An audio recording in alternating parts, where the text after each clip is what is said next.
रामपुर में 690 करोड़ के 102 विकास परियोजनाओं का शिलान्यास और उद्घाटन हुआ है।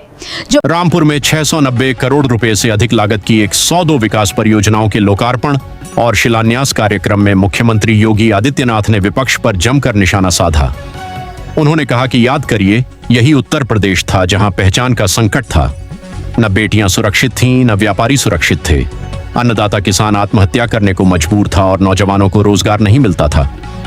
मुख्यमंत्री ने कहा कि जब भी सरकारी भर्ती निकलती थी तब चाचा भतीजे की जोड़ी वसूली के लिए निकल पड़ती थी और कई बार न्यायालय को भी उन भर्तियों पर रोक लगानी पड़ती थी। मुख्यमंत्री ने कहा कि उस समय सरकार के पास सड़क और पुल जैसे विकास कार्यों के लिए भी पैसे नहीं होते थे। विकास केवल 2 परिवारों तक सीमित था, एक सैफई परिवार और दूसरा रामपुर का एक परिवार, जबकि बाकी प्रदेश उपेक्षित रहता था।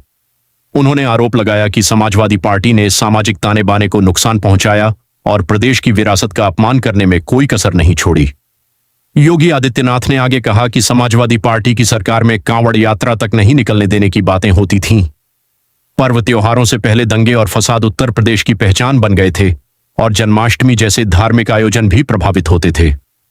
उन्होंने दावा किया कि आज उत्तर प्रदेश में कांवड़ यात्रा, दुर्गा पूजा और अन्य सभी पर्व त्योहार शांतिपूर्ण, सुरक्षित और भव्य तरीके से आयोजित हो रहे हैं तथा किसी प्रकार की रोक टोक नहीं है। बहनों और भाइयों, 2017 के पहले याद करिए, यही प्रदेश था, पहचान का संकट था।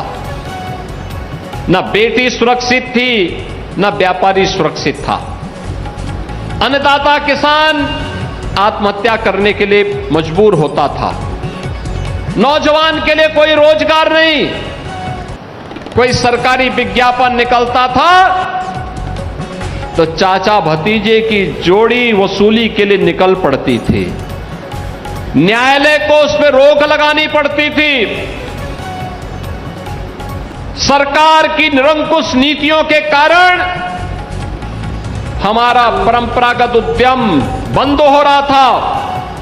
अन्नदाता किसान के लिए कोई स्कीम नहीं, गरीबों के कल्याण के लिए कोई योजना नहीं, विकास के लिए, सड़क के लिए, पुल पुलिया के लिए सरकार के पास कोई पैसा नहीं। बहनों और भाइयों, विकास 2 लोगों का होता था, या तो सैफई परिवार का या रामपुर के एक परिवार का। बाकी लोग विकास से वंचित रहते थे। इन्होंने सामाजिक ताने बाने को छिन्न भिन्न किया,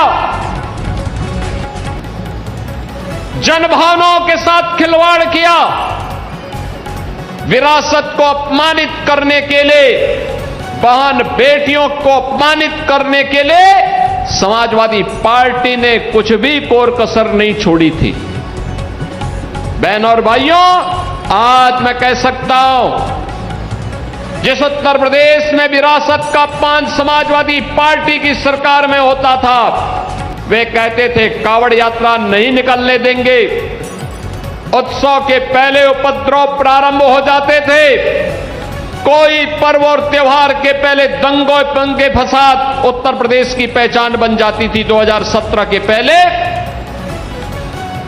न होली, न दीपावली, न विजयादशमी, न रामनवमी, न सावन के महीने का कोई पर्व, न जन्माष्टमी के आयोजन को ही करने दिया जाता था। आज आप देखते होंगे कांवड़ यात्रा धूम धड़ाके के साथ निकलती है, कोई रोक टोक नहीं।